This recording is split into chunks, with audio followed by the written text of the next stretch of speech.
Greetings from Eastern Nigeria, Omochukwu. News update.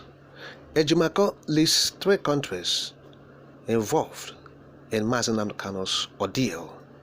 That is the incarceration and detention, even the abduction of the leader of the IPOB. Ejimako said 3 countries were involved. And he mentions them. He said Britain, Nigeria, and Kenya were involved in the abduction, extraordinary rendition, detention, and the continued incarceration of the leader of the IPOB. Yes, said the 3 countries took part in that evil process that landed Onyendo in the custody of the Department of State Services. Yes, of course, you recall that President Uhuru Kenyatta was in power. Buhari was in power.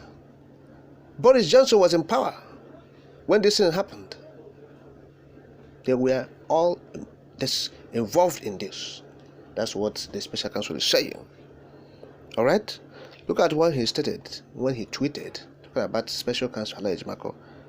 He said, I quote, Mazi Kanu would have been freed if Kenya showed contrition by demanding his return to Kenya, if Britain protected him like they protected Nnamdi in 1984, and if Nigeria decides to obey the law. End of quote. So that means that the federal government of Nigeria have refused to obey the law, and in the first instance, British could have stopped that rendition, that abduction. He's their own citizen. They didn't protect him. Okay? Now those who allow their country to be used for this evil, Kenya, they shouldn't have allowed that. Now, it has happened. If they show contrition and say, look, we felt remorse, when the United Nations Working Group on Human Rights and Arbitrary Detention told them that they committed crime in what they have done, they showed remorse. They should have called him back to their country. Yes, they should have demanded that Nnamdi Kanu should come back to their country. The Nigerian government should release him back to their country. So from thence he can go back to Britain. And so that is what was expected of a government that is civilized. But didn't do it. So talking about Nnamdi, that the special counsel Ejimako is making reference to. Now, who is Nnamdi? Yes, Nnamdi is a Nigerian politician. Of course, he's a Nigerian politician. He was protected by British government when the Nigerian government came to arrest him. Of course, it happened. He's a wealthy, exiled Nigerian politician. Now, he became a household name in Britain in the summer of 1984. 1984, when men said to be from the Israeli Secret Service, Mossad, and the Nigerian government of the day conspired to do what? To kidnap him in a large wooden crate. Now, Diko was seized outside his house in London, bundled into a van and taken to Stansted Airport in Essex, where a Nigerian Boeing 707 cargo aircraft waited to repatriate him to face charges of corruption brought by his political enemies in Lagos. Now, his captors handcuffed him, drugged him, and stuffed him in chains into the crate with a doctor by his side, maintaining a tube to keep him breathing. You have seen it. The way they tortured the leader of the IPOB, drugged him and cuffed him, dealt with him mercilessly. You see, that's what they did to Nnamdi. Now the doctor and another of his captors, a diamond trader, were Israelis, according to the report then. They said the other two, a Nigerian ex-army major and a Tunisian-born shopkeeper, said the other men climbed into a second wooden crate. Only when all were waiting to take off did a telephone call by suspicious British customs officers to the Foreign Office discover that the 2 crates, each 4.5 feet by 5.5 in size, did not have diplomatic clearance. Now, customs officials were told to open the crates in the presence of an official Nigerian government representative. The crates were searched and the men discovered. You've seen it. Diko was whisked to hospital in Bishop Stratford, where he woke up unharmed after remaining unconscious all night, and his captors arrested. Now the doctor and the shopkeeper were later sentenced to 10 years imprisonment. The Israeli organizer of the snatch to 14 years, and the Nigerian military man to 12 years. The men lost appeals to have their sentences reduced. Now that is it. Neither Nigeria nor Israel ever admitted taking part in the only just wanted effort to avoid the time-consuming process of securing Diko's extradition to Nigeria. But both countries were referred to in parliament as having been involved, for reasons that would remain shrouded in mystery. So they didn't admit that they were involved in it. Yes.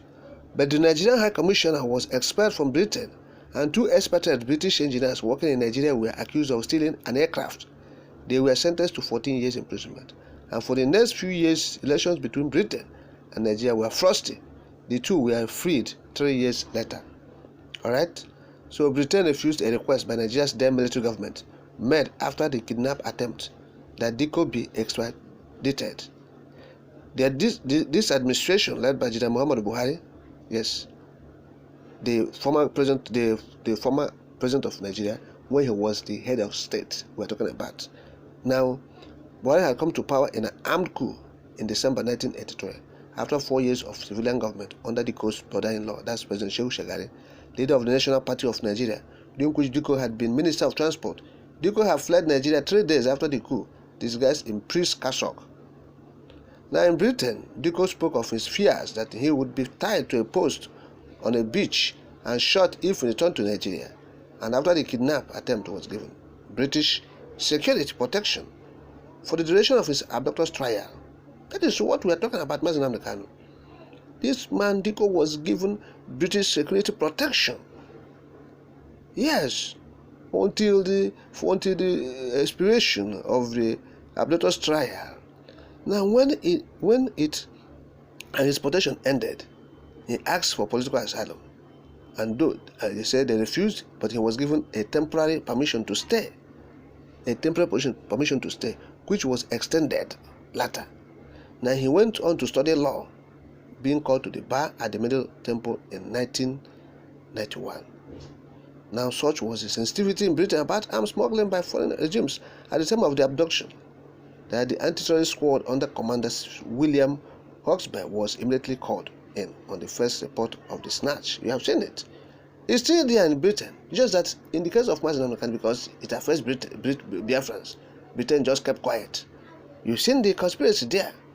So, and now the scene at Diko's house in Purchase Terrace, Wester, where it happened, was sealed off and all sea and airports alerted. That is how it's supposed to be done. This was because of reports earlier that year that a diplomatic cart had been used to smuggle out the weapon used to kill WPC Yvonne Fletcher during a demonstration the previous April outside the Libyan embassy in St. James Square, London. You see, now Diko told an interviewer 2 months after his ordeal, I quote, "I was warned all the time, but I had to leave. I had to go out. He remembered seeing his abductors staring at him. The stairs sent a shock through me.